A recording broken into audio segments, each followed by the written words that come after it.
For everyone out there, if you have a degree from the University of Utah, the Alumni Association welcomes you as well. We are always partnering with them.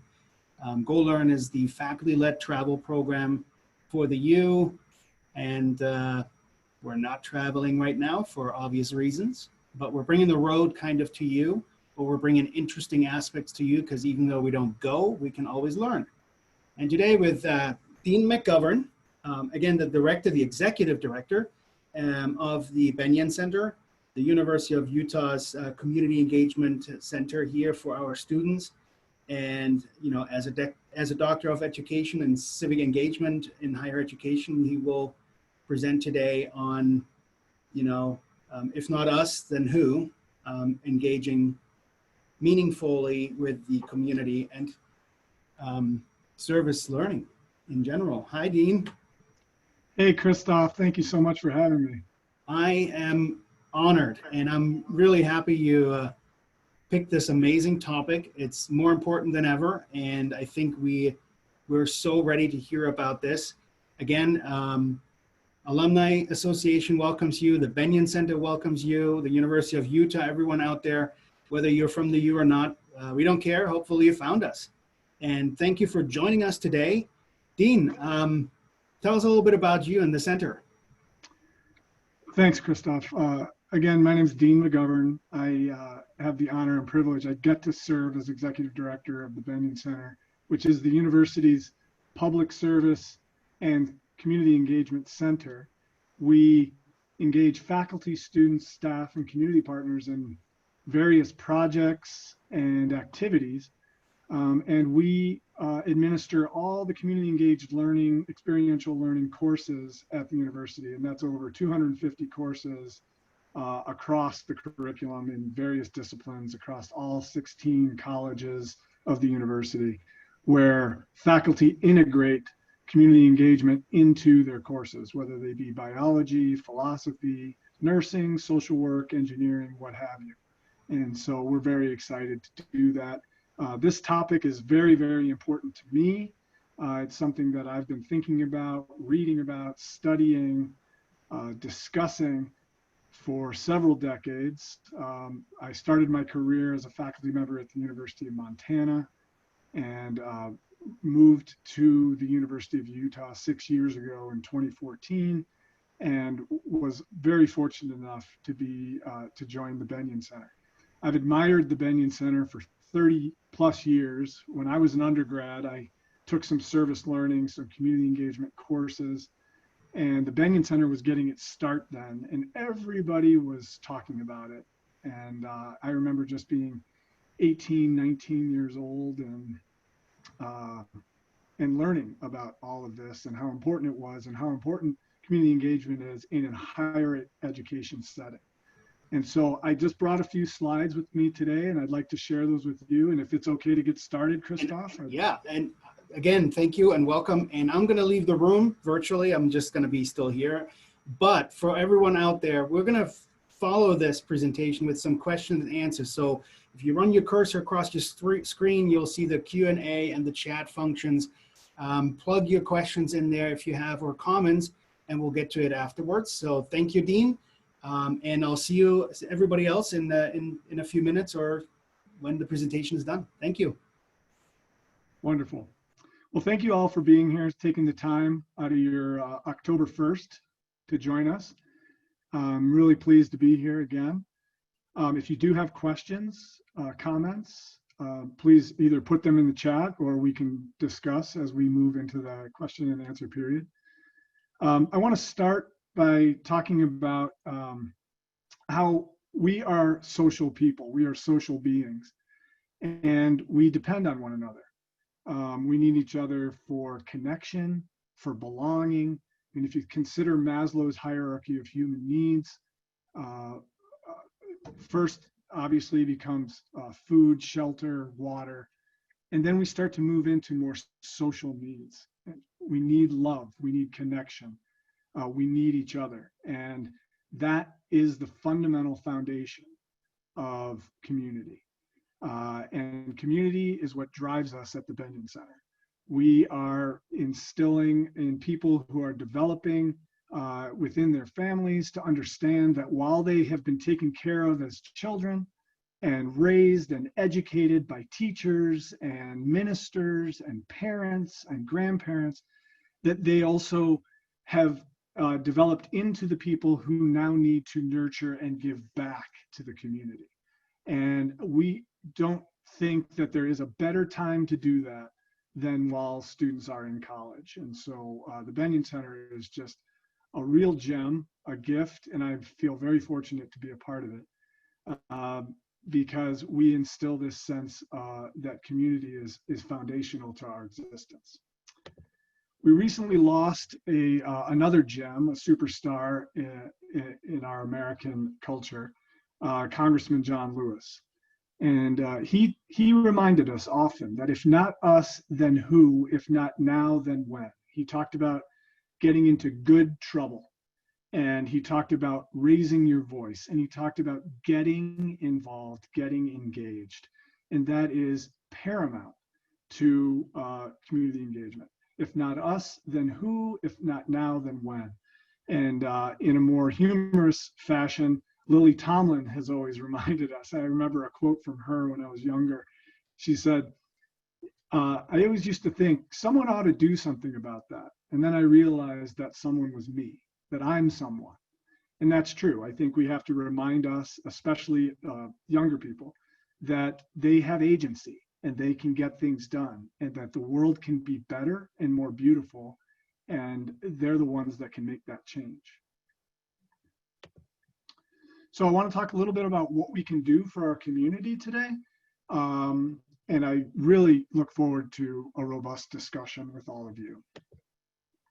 So I've broken up my remarks into 3 parts. I want to talk about why we should help. Why should we engage in the community? I want to talk about some potential obstacles that scholars have noticed and what stops community engagement. Where has it broken down in our American culture? And steps forward, how we can overcome those obstacles and move forward together. So first, the question of why. Simon Sinek has long talked about why being foundational to anything we do. And my friend and colleague Adam Davis has done a lot of work and has written, and we've had many conversations about why people serve each other or their community. In our culture, it's a strange activity, really. It has become something that we do because of our families or because of our faith or for whatever reason, but it is not necessarily logical. And so considering why people serve someone else when they do that, why we serve other people, why we engage in causes, why we do that. So he's written about it, and Adam comes up with 5 fundamental categories for why people engage in this work. And I'd love to hear your thoughts about this. So if you have comments about this, please comment in the chat. So the most pious among us, Davis says, we serve because we're God's children, and we're directed by a higher being to serve humanity, to serve our fellow man and woman. God tells us to do it. We are obedient, and so we serve. We engage and we help out. The less pious among us might do it for more humanitarian, more grounded, more earthly reasons. We share the earth. We notice that we are not alone on the planet, that our fellow man and woman live among us and we live among them. And so regardless of God's direction, and maybe we don't even believe in God, we have an obligation to the people who we inhabit the planet with. And so for the less pious, we just simply believe that we have to do our part. We have to contribute. A third reason Davis talks about why we serve each other, why we engage in matters outside of our own personal interests, is that we find ourselves in each other. We have an empathy for another's plight. And we see suffering and imagine that we could suffer too. So we don't like that suffering. We don't like the way it looks. We don't like the way it feels. And so we are motivated to help out. We see somebody suffering, we want to change it because that could easily be us. His fourth reason, fundamental reason for perhaps that motivates us to serve or engage, is that we win praise. When we do these things, our parents say that we're good children. Our teachers tell us that we are socially connected and that we are getting along well with others.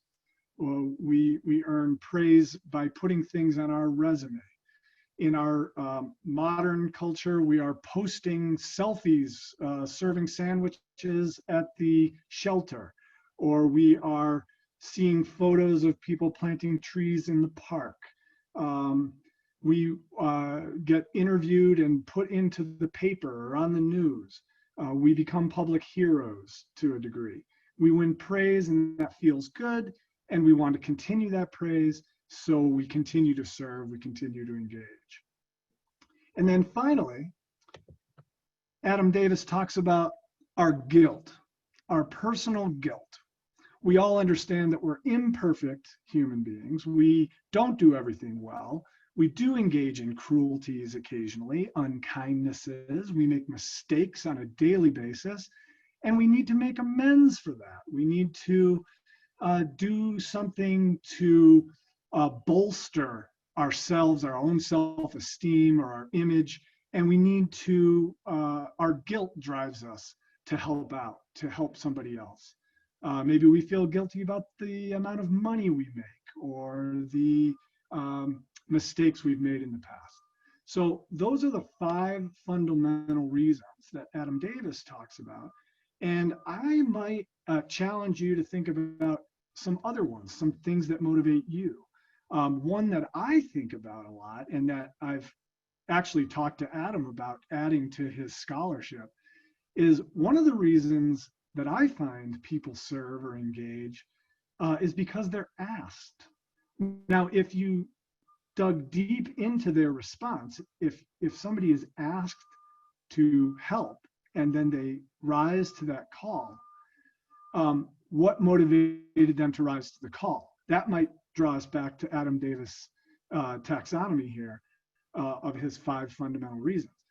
But I think asking people to serve is one of the most powerful ways you can actually get things done. And I think people often don't do it unless they're asked, and almost always respond in a positive fashion when they are. So I might add that one.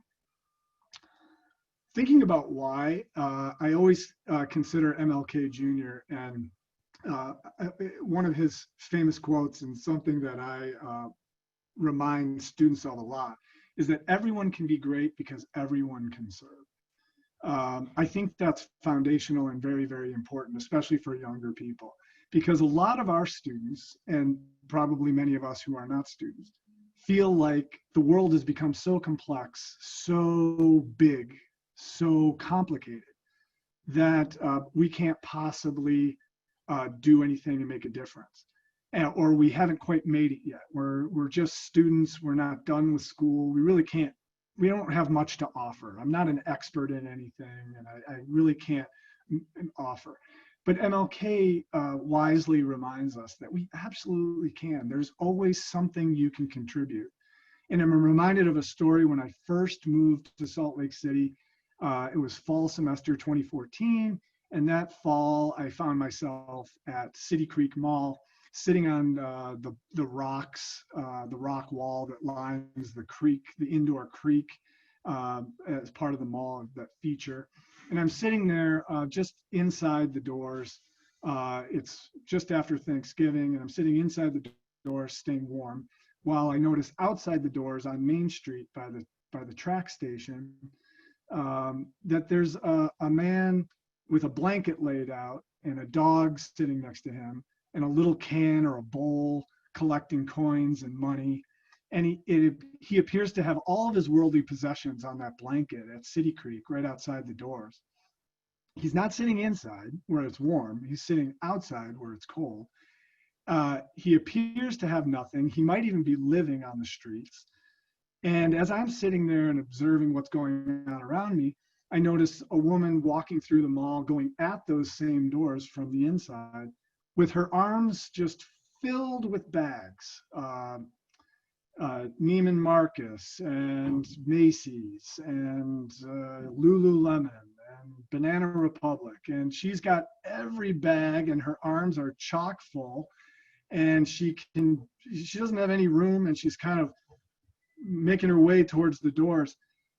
And this guy jumps up off the blanket and opens the door for her.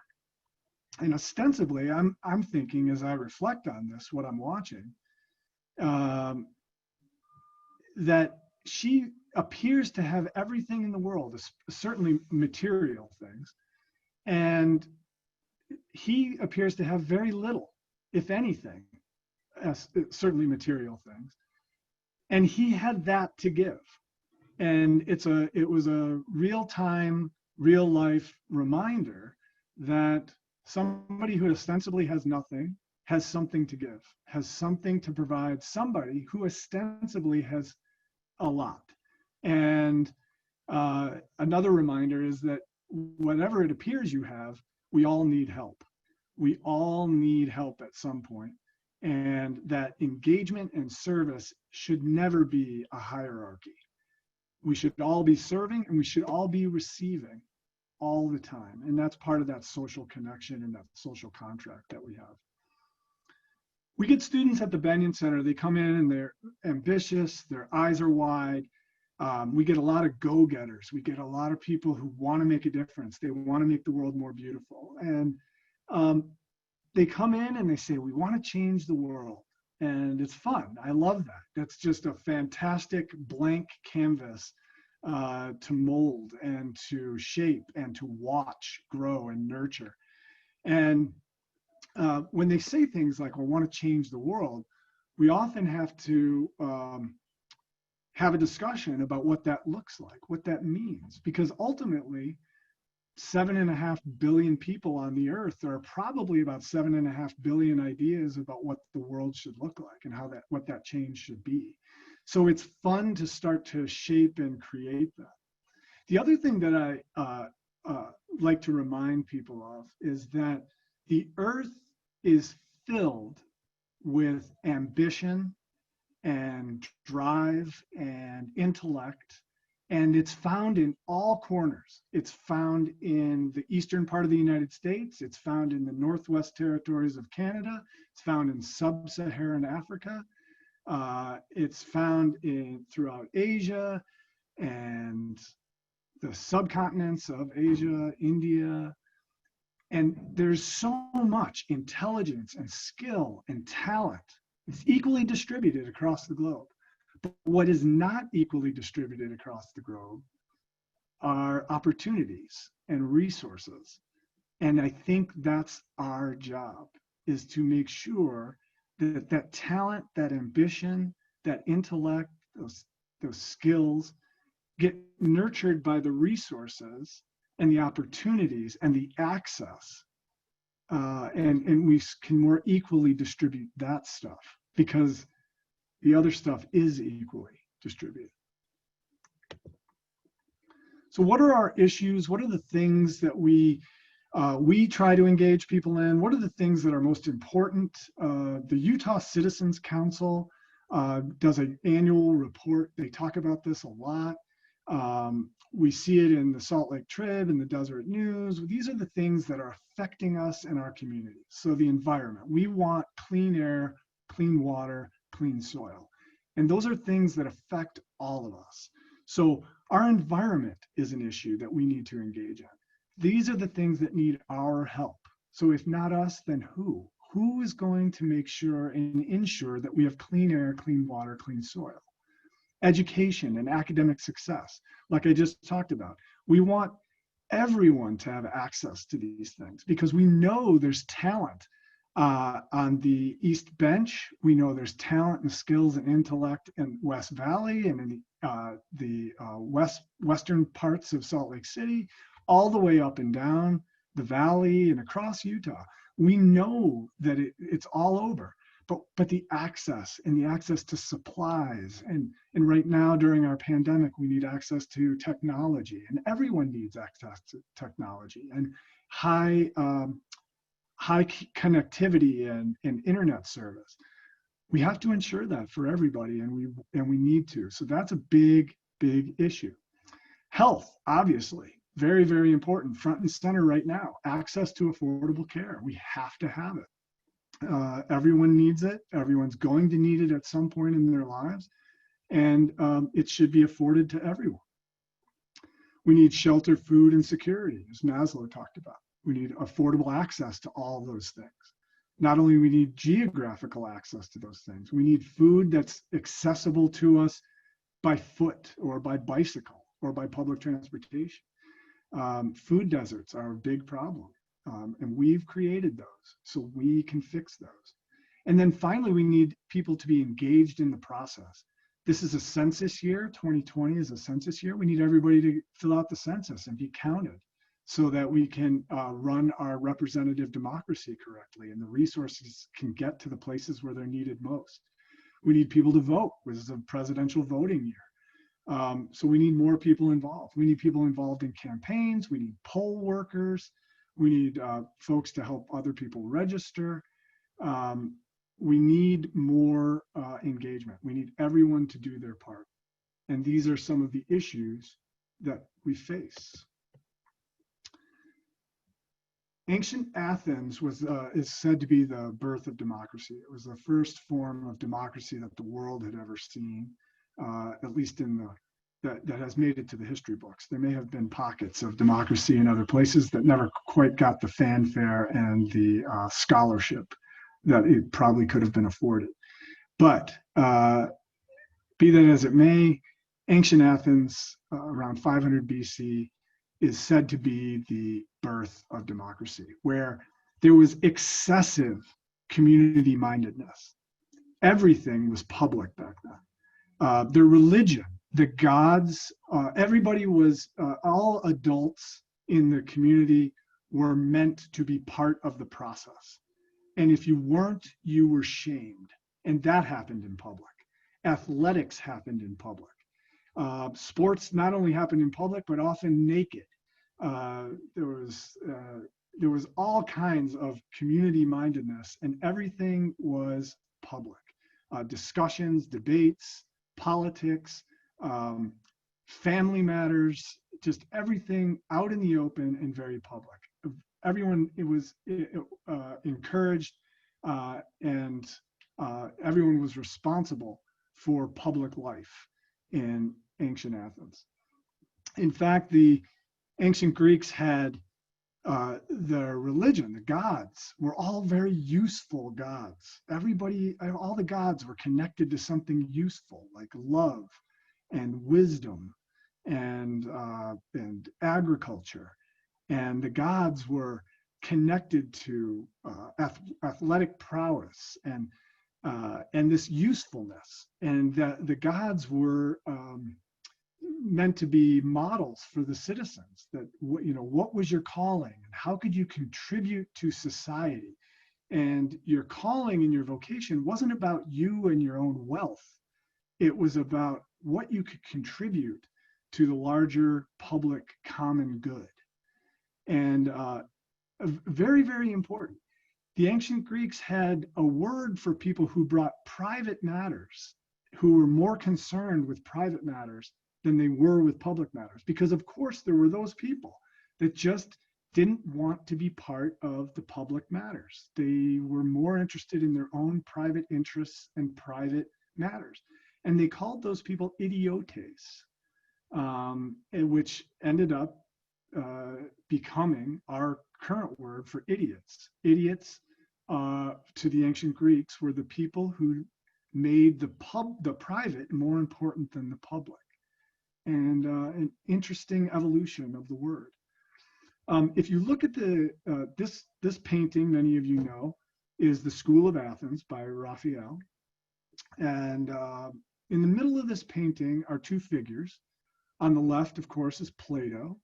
And on the right is his student Aristotle.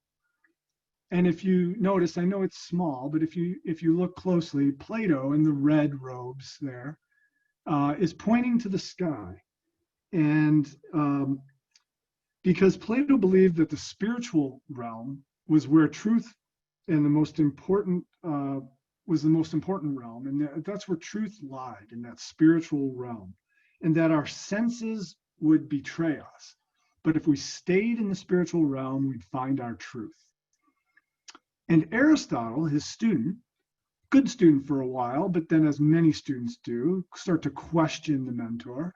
And Aristotle in the blue robes is got his hand out, and he's pointing down. He's got his hand out pointing to the earth. And Aristotle believed that the physical realm was the most important, and that's where truth lied, and that knowledge was gained from experience, and that we could actually trust our senses, and that knowledge was gained from experience. And that Aristotelian philosophy is where many of our current education philosophers have derived from, and especially what we call experiential learning by doing. And that is what we do at the Bennion Center. We incorporate community into courses. And as I mentioned, they run the gamut of academic discipline. And those courses allow students to experience the community and become part of the community while they're in school and contribute. And that's very Aristotelian. So that is ancient Greek. In terms of doing good, there's been quite a bit of scholarship. I've got some, this is older scholarship. This is probably 19 years old, but I've got, there's plenty of new stuff coming out in the wellness realm now, that doing good for your community actually boosts happiness. It releases stress. So these are more reasons why we might want to engage, even if they were selfish reasons. And as Davis's taxonomy points out, some of them might be very selfish. We win praise and we have so much empathy that we see ourselves in others. We don't want to suffer. And so for those of us interested in how its engagement and service affects us, it boosts happiness. It releases our own stress. It helps us provide perspective. And I'll talk a little bit more about that perspective in a minute. It increases our own pride in our community. Builds strengths in social networks. We get to know our neighbors better. We get to know our neighborhoods better. We understand, our favorite trees, and we are heartbroken when hurricane force winds come through and take down our favorite trees, because we are connected to them, just like we are connected to our neighbors. Folks who volunteer, engage in the community, usually carry less weight, less extra weight on their bodies. So they're generally healthier. They have lower healthcare costs. They feel better. They have fewer mood swings. They're not only lighter physically, but they are lighter spiritually, and they are making a difference in their community, and they're getting things done, which is just absolutely fabulous benefits to contributing to the community, on top of the direct benefits that your community receives. So in terms of gaining perspective, I turn to one person usually when I think about perspective. When I'm feeling my lowest, I think about my mom. And my mom used to say, and it used to annoy the hell out of me, but I've grown to appreciate it, as many of us have. She used to say, if you're feeling miserable, you're thinking about the wrong person. And it took me a long time to understand that, and I finally did. And I appreciate my mom for that. But I do know, and my mom was very encouraging to be a part of communities. She was always kicking me out of the house to go get involved. And it's probably why I ended up where I am now. But always would remind me at my lowest points, if you're feeling miserable, you're probably thinking about the wrong person. And she was right. And when I think about others and when I engage with others, I always, always, always feel better. So there's another reason. So let's talk a little bit about the obstacles that we see with community engagement. Neil Postman talked about one of the breakdowns of civic participation. He wrote a book called Technopoly in 1992. And he talked about how the issues in our community have become so complex, so difficult to understand, so complicated, that most of us have to throw up our hands and just say, I can't participate. I can't do it. It's not for me. I have nothing to contribute there. And Postman warned against our society becoming so complex and expert-based that we were going to lose our democracy, because whereas in ancient Greece, all adults were expected to contribute, we have become, as Postman argued, so complex that only a few of us can contribute to a few issues. And he goes on to talk about how that might not actually be true. Noam Chomsky, Dan Kemmis, Walter Lippmann, many scholars have talked about how we have become a society of spectators, and that the professionalization of the things that we do in day-to-day life, and I guarantee you that higher education is a contributor to this, that professionalization and specialization have allowed us to remove ourselves from engagement, let the experts take care of it. And we're seeing some of that today with our racial unrest and our inequities. We're shining a bright light on this, and especially when it comes to law enforcement and the police. We lean on the police for things that we would have never done before. We're leaning on the police for expertise that they can't possibly have at this point unless we retrain and retool. And that is a problem. That is causing trouble in our society.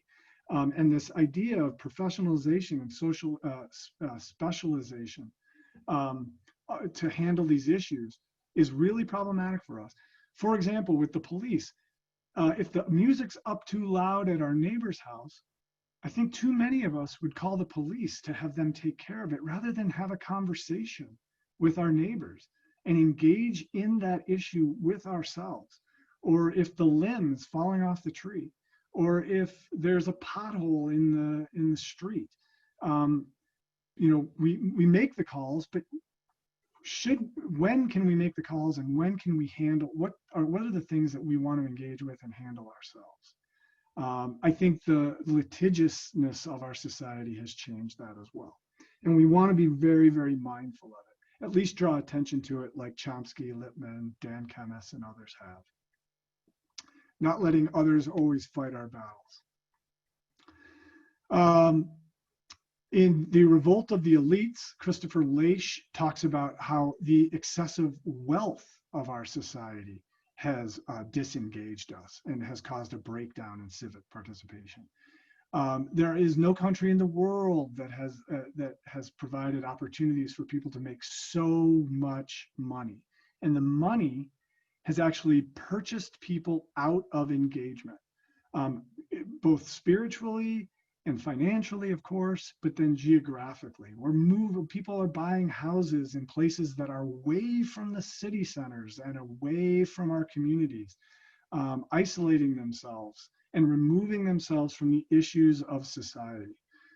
Leish goes on to talk about how that's the same is true with our educational eliteness. Folks with degrees, master's degrees, doctorates, take those degrees and run off and focus on personal careers rather than public good. Our institutions are institutions of public good if we use them for that. Rather than credentialing people for their own personal interests, their private gains, we need to be thinking and be mindful of educating people for the common good, that your degree in education in your degree in social work, in your degree in nursing, makes you a civic professional, somebody who we can now depend on to use those skills to better society. It's not just for your resume, your private gain, and your career. Your degree and your education should belong to all of us. And that mentality is what Leish talks about, how we can't take our personal wealth and our personal education skills and talents and run from the problems of society. We want to run towards the problems of society. So where do we go from here? Those are some of the breakdowns, some of the obstacles. So where do we take it from here? So if the group of us are down at the river and we're having a picnic, and we've got the hot dogs and the veggie burgers and the grilled cheese sandwiches and the Frisbees flying through the air, and to use a public health analogy and model, as we're enjoying ourselves on the banks of the river and having fun, a couple of us noticed that some babies are coming down the river and they don't look good. We've got to get them out. So we see these babies, and a few of us kick off our shoes and take our jackets off. We jump in and we grab those babies and we pull them out, and we save their lives. We dry them off, we get them some food, we warm them up, and we save them. But as these babies keep coming, we have to keep pulling them out of the water. We have to keep pulling the babies out of the water to save their lives.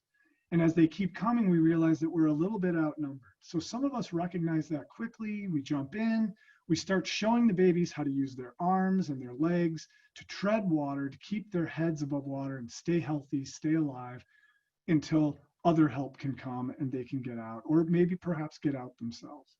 So we show them how to do this, how to either get out of the water or stay afloat by kicking and treading water. And as this keeps happening, some of us get so frustrated, we walk upstream to find out how these babies are getting into the water in the first place. How is this happening? Is there a hole in the fence? Is somebody doing this? Is there a nursery upstream? What are the policies and the systems that are allowing this to happen? They need to change. We need to stop this at its source. Still other of us realize that, our group is getting dwindled and we're being drawn into triage, education. Some folks are walking upstream. We need more help. So others go out and they walk away from the river to find more help, to find people in an activist manner and bring them to the river. But others find resources, money, supplies, different things that we might need, towels, food, more volunteers, and they bring that to us so that we can help with this problem of the babies in the river. And then finally, maybe somebody comes up with an idea for a product or a service that might be helpful, like inflatable floaty arms, and maybe a ladder or inner tubes or some sort of bridge or slide or something that babies and volunteers can use to help with this problem. So these are all ways in which people can engage with this one problem. Jumping in and helping, educating, learning about the systems and the policies that cause this to happen, gaining resources and that type of thing. So that's what I wanted to talk about for a second, are the trails or the pathways that people can take to community engagement. So we've talked a little bit about why we would do it and why it's important. We've talked about some of the obstacles, but here's some of the ways in which people can engage. And I know that when we think about community engagement and public service, a lot of us think about rolling up our sleeves and planting and harvesting a community garden or reading books to kids or that type of thing. But there are so many. And here are simply 6 pathways or trails that we like to talk about that are all very necessary and important. And not one is more important than another. And most importantly, each one of us will have proclivities and skills and energies towards one or another at any given moment in our lives. So we need activists, we need community organizers, we need people to make the clarion call that this is an issue in our society, in our community, and we need your help. We need your dollars, and we need your expertise, and we need your hands, your heads, and your hearts. So we need activists. We need people to make the call. We need community engaged learning and scholarship. We need to educate people on the issues in our society. We need to make them aware and help them develop their skills. We also need data. We need to understand what's going on in the world and get to that data. We need the direct service. We need people to harvest the food and distribute it.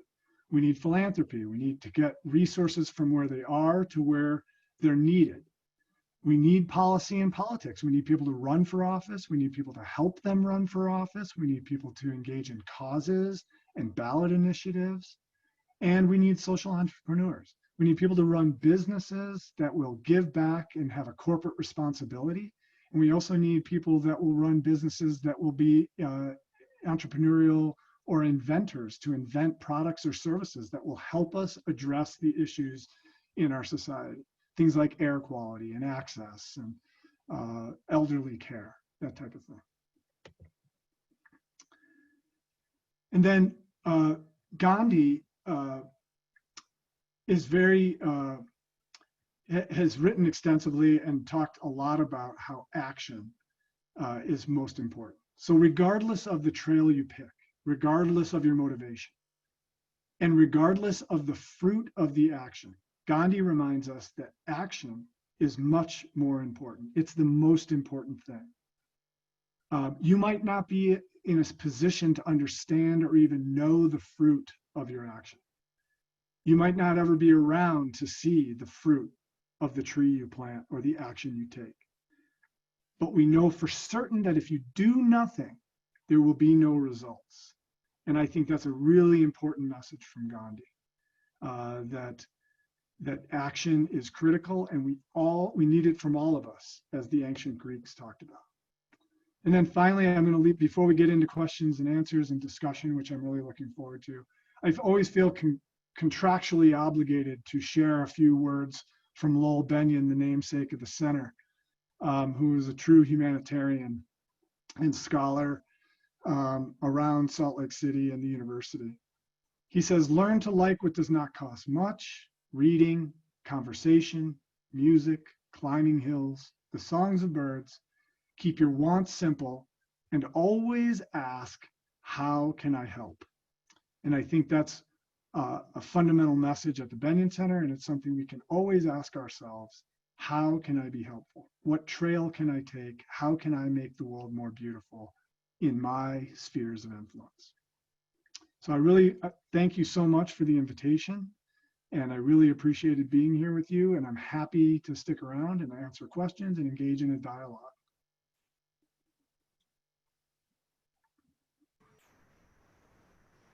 That was awesome.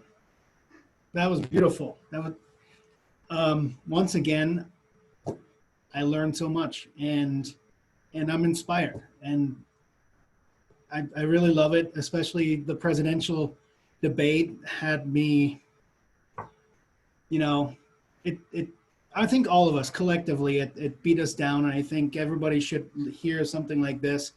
And I'm just really happy if anybody's out there who's still on the fence and wanting to send their kids to the U, just to have something like the Bennion Center alone might be a factor in this. So, and if you have someone who actually right now is going to school here, direct them to the Bennion Center, because this was beautiful. Thank you, Dean. Dean, do you want to unshare your screen so we can see you a little bit bigger? Although it's great to see Lowell Bennion there. So there we go. We have you a little bit bigger. Yep. I did not know the origin of idiotus. So one of my big takeaways, especially, you know, the private versus the public, and the Greeks and their philosophy to life, and how things have changed. So that was one of my big takeaways, and there's a ton of others. The one I really liked also was when you said maybe the sixth why should be being asked. it is so true. If someone comes to me and says, hey, can you help me? Or would you do I don't know, would you volunteer at the polls?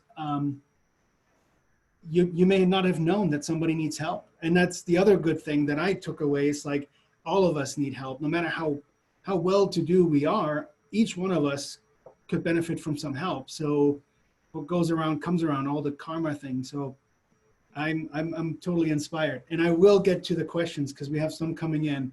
Okay. By the way, the young man who popped up twice in your presentation, that's Ben, our marketing director, or our marketing guru in the background.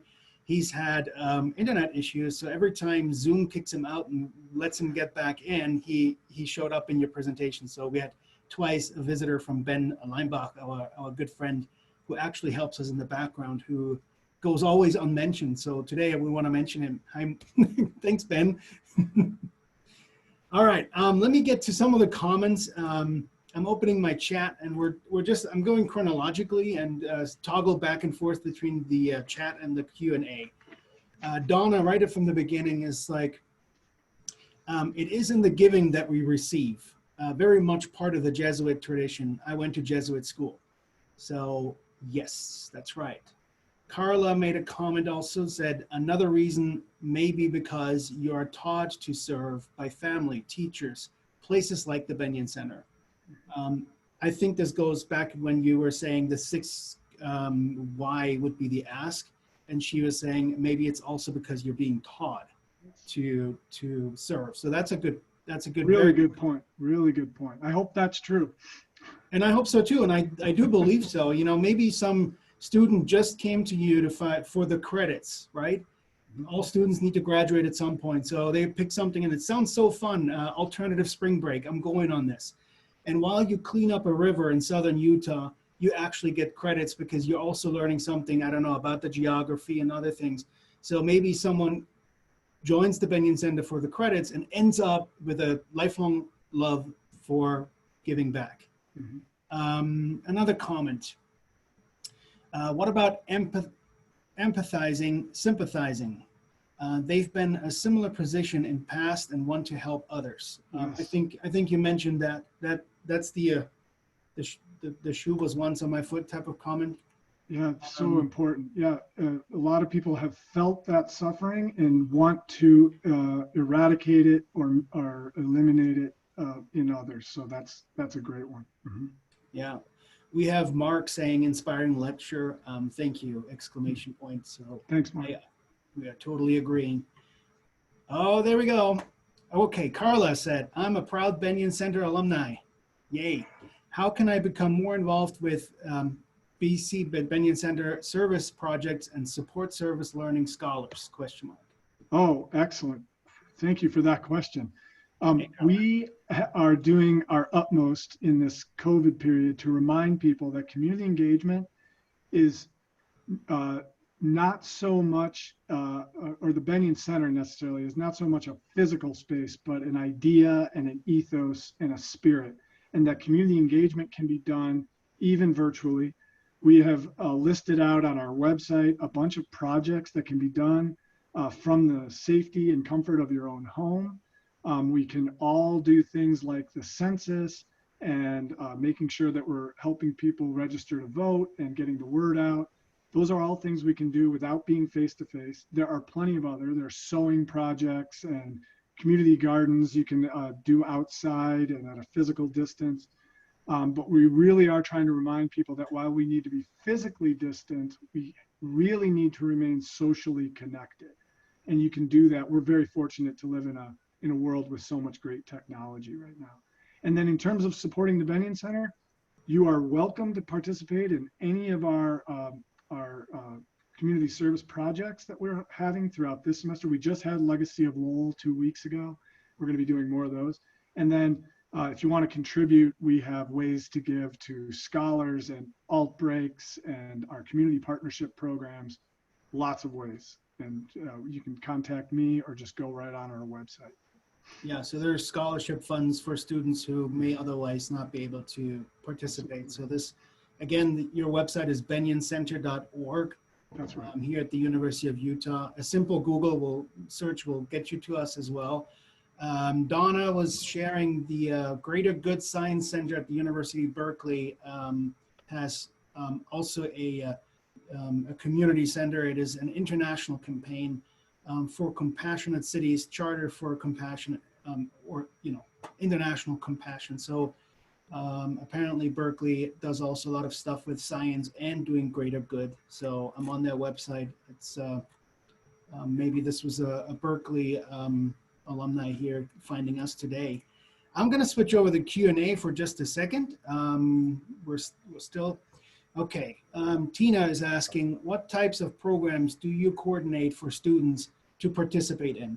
Any programs for non-students to participate, like senior citizens, alumni, or OSHA members? Yes, we do two big Saturday service projects every year. That's Legacy of Lowell, which just happened. And then our next one is MLK Day in January. So those are, you're welcome to participate in those. And then we have tons of committee positions where we support students, especially the Bennion Scholars, and we need help with those because we evaluate students and their projects. Scholars do a capstone project where they create a community engagement project together in concert with a faculty member and a community partner. And it can be address any issue that they want, and those get evaluated. And we always need help with that. So if you're willing and want to, we would love to have you. And you can contact me directly. And then for those of you who are interested in the Bennion Center, or your students are interested in the Bennion Center, on our website is a volunteer interest form. And if you fill that out with your kind of your skills, your needs, your desires, what you're interested in, we can direct you to the right program, because the Bennion Center has many, many different programs. And it sounds like you're definitely a great community resource, kind of like as a hub as well. Yeah, that's right. Tons of people contact you for engagement with students, but I totally agree that the greater community can and should be partake in this. We have Mark making a comment, but also then a follow-up question. I retired last year. I don't know how that feels, Mark. I retired last year and went wild with agreeing to serving boards and all of our, and other volunteer activities, feeling a little overwhelmed. How do you advise us to decide between worthy causes that we decide to give our energies to? Yeah, well, I'm sorry to say it, Mark, but that's a good problem to have. And I'm so happy to hear that you are, tossing and turning over which ones to be involved in, because that you have that many interests and that much energy is fantastic. But yeah, that's something that we have to talk about with students a lot, because they can get pulled in lots of different directions. And you have to think about the difference you can make. I like to ask people to think about two main things. What's the issue you care about? And sometimes that's the thing that makes you the most angry. Like, does it really bug you that the air can get pretty nasty in January and February in Salt Lake City? What are the issues that are really bugging you? Is it elderly care? Is it food access? Is it healthcare? Is it air quality? What are the issues that matter to you? So prioritizing that. And then thinking about those trails, those pathways. Where is it that brings you the most joy? Is it rolling up your sleeves and actually reading to a kid, or helping someone get their food at an assisted living home or a VA hospital? Or is it more research-based and collecting data or disseminating data? Or is it raising money? I mean, a lot of us have like a real aversion to asking people to donate. Then you're not going to be in the philanthropy realm. That's okay. But some people are really good at it and enjoy that engagement. Raise money for a cause. That's really important. So I would ask you to consider those two things first. What do you care about most? And sometimes what makes you most angry? And how do you want the world to change? And then what's the pathway that fits your life and your skill set the best? Right. Definitely there can be burnout, so be careful on that. So indeed, self-care is critical. You always just follow the airline rule that you always have to put your oxygen mask on first before assisting others. Good advice. And so we have Julie here who placed the same comment in both, so she really wants to get this question out, and I'm really happy that she does. She has a daughter who is a freshman at the U this fall. Yay. She's going to be in the Honors College and plans to go to get her gaming degree. She learned to volunteer at an early age, through 12 years of Girl Scouts. What is the best way for students to engage the Bennion Center? Oh, thanks, Julie. Yes. Well, first and foremost, she can call me directly, and I'm at Dean McGovern at utah.edu. She can send me an email if she wants to engage with me. But our website has what's called a volunteer interest form.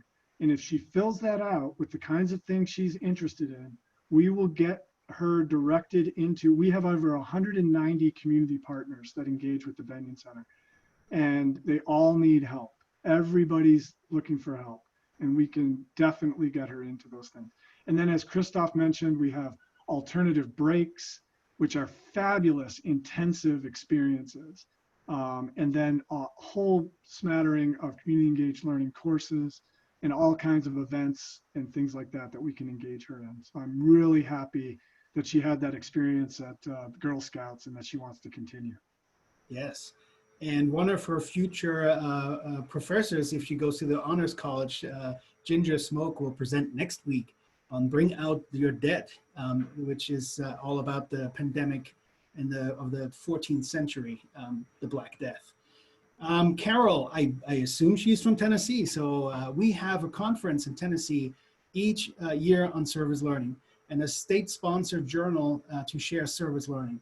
And students have to do service in a great number of classes, as well as a community organization class that teaches graduate students how to develop organizations to serve their communities. Looks like Tennessee is doing something right as well. So that was the last comment, and we went through all the questions on the Q&A as well.